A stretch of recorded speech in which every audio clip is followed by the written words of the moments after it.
Act 9293. This law is an amendment of certain section of RA 7836 or Philippines Teacher Professionalization Act of 1994. The Congress enacted these amendments on April 21, 2004. The following are the amendments done.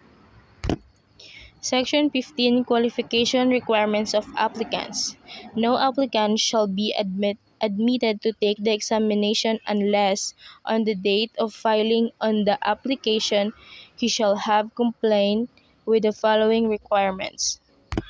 So, itong Section 15, hindi ka pwedeng mag-board or mag-exam if yung date, if hindi ito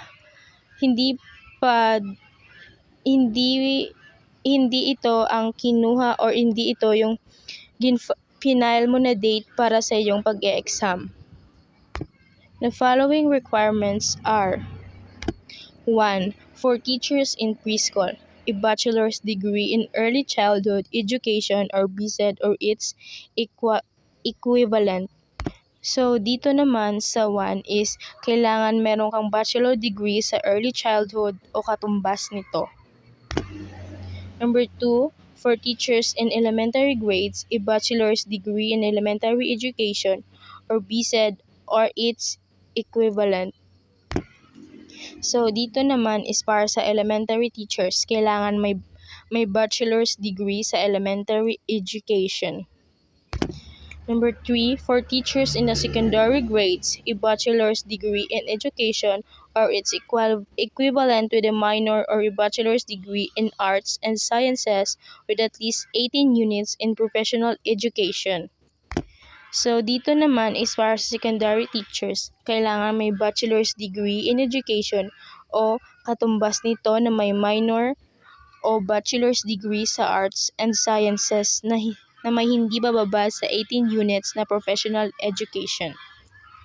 Number 4, for teachers of vocabulary and 2 years technical courses, a bachelor's degree in the field of specialization or its equivalent with at least 18 units in professional education. So, dito naman, para sa vocational at 2-year technical course teachers, kailangan may bachelor's degree sa kanilang specialization o katumbas nito at may hindi bababa sa 18 units sa professional education.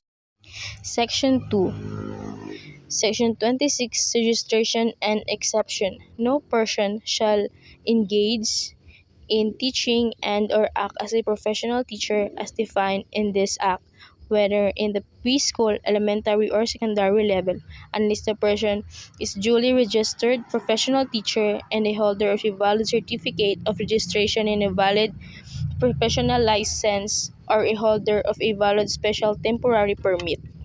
So, dito sa Section 26 is hindi ka pwedeng mag-act na professional teacher ka unless meron kang lisensya or meron kang certificate na nakapasa ka ng board exam.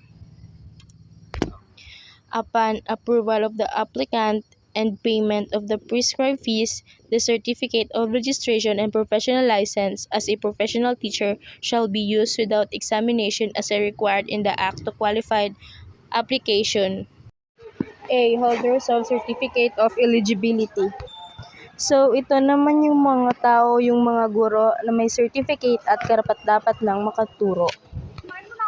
B. Registered Professional Teachers. So, ito naman yung mga guro o mga nakapasa na sa board exam.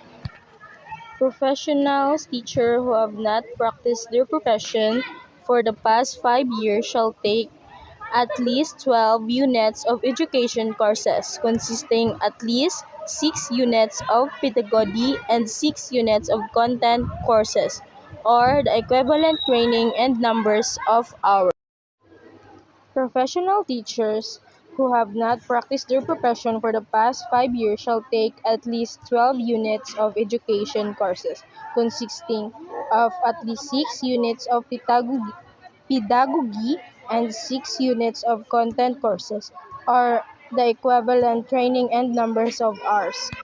So, dito naman, if yung professional teacher ay nag-stop or nag-leave, ay need niya ulit maging practice teacher at least 5 years bago siya makapagturo ulit ng regular.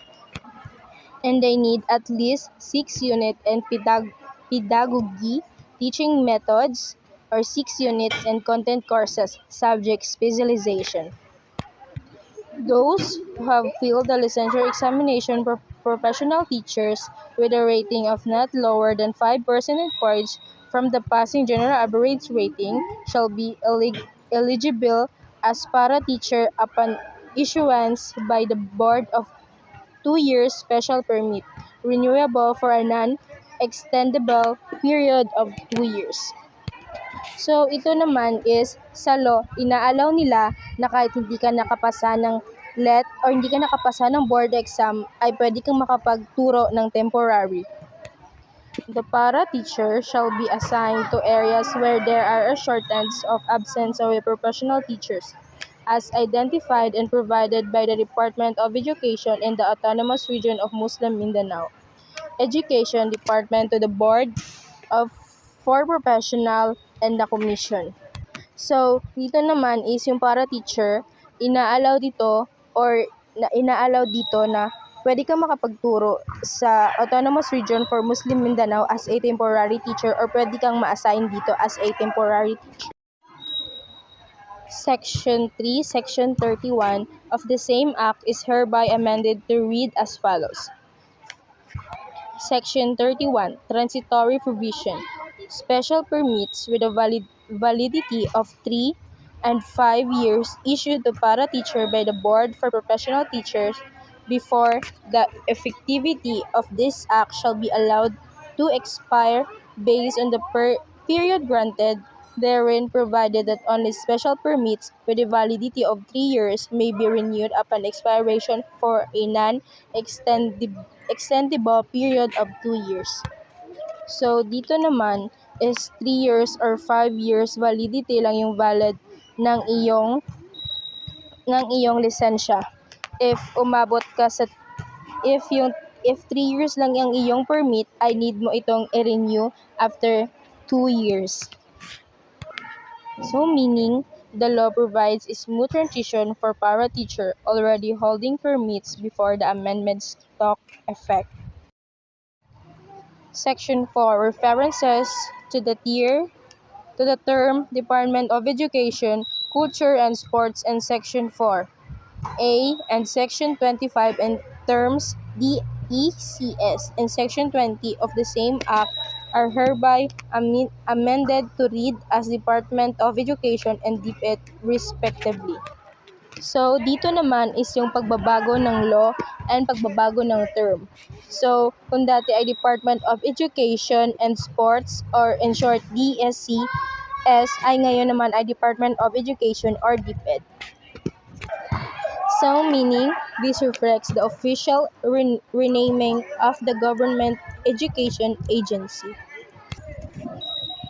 So, dito is yung summary ng Republic Act 9293 Amendments RA 7836 ay recognize previously qualified teachers, required returning teachers to update their education, allow para teacher in areas lacking licensed teachers, permit expert to teach temporarily, regular special permits properly, and update DSCS to DepEd. That's it, and thank you for listening to the discussion. So, love you guys.